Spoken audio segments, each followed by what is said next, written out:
नमस्कार आणि वेलकम आपल्या आर्टेक एज्युकेशनमध्ये सर्वांचं स्वागत. मित्र हो, आपण मोबाईल आणि कॉम्प्युटरचा नेहमी वापर करत असतो आणि हे वापर करत असताना आपण क्रोमच्या ब्राउझरमध्ये गेल्यानंतर बऱ्याचशा वेबसाईटला आपण ॲक्सेस देत असतो. या ठिकाणी आपण जीमेल आय डी, आपलं नाव, आपला पत्ता, आपला मोबाईल नंबर या ठिकाणी बऱ्याच ठिकाणी आपला लीक होण्याची शक्यता असते.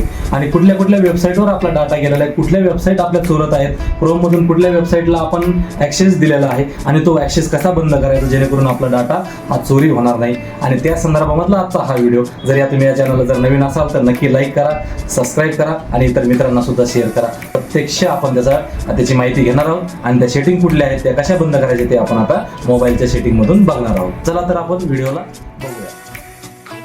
चला तर मित्र, तुम्हाला याच्यासाठी अगोदर क्रोम उघडायचं आहे. क्रोम उघडून घेतल्यानंतर तुम्हाला वरती जे 3 डॉट दिसत आहेत त्या 3 डॉटला तुम्हाला क्लिक करायचं आहे आणि या 3 डॉटला क्लिक केल्यानंतर आपल्याला पुढील सेटिंगकडे जायचं आहे.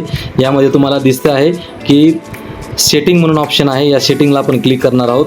सेटिंगला क्लिक केल्यानंतर खाली जाणार आहोत. खाली गेल्यानंतर आपल्याला एक साईट सेटिंग म्हणून ऑप्शन दिसतं. या साईट सेटिंगला आपण क्लिक करणार आहोत.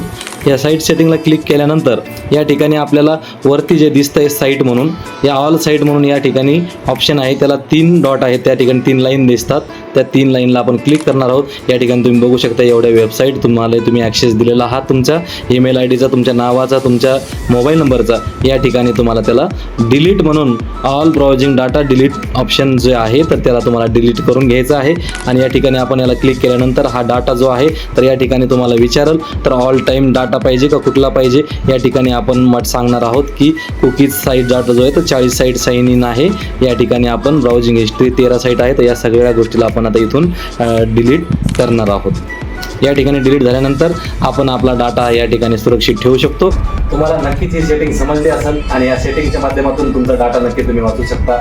चला तर या व्हिडिओ जर आवडला नक्की लाईक आणि शेअर करा आणि सबस्क्राईब आणखी नाही केलं असेल तर नक्की करून घ्या आणि आपल्या इतर मित्रांना सुद्धा हा व्हिडिओ पाठवा. धन्यवाद. जय हिंद, जय महाराष्ट्र.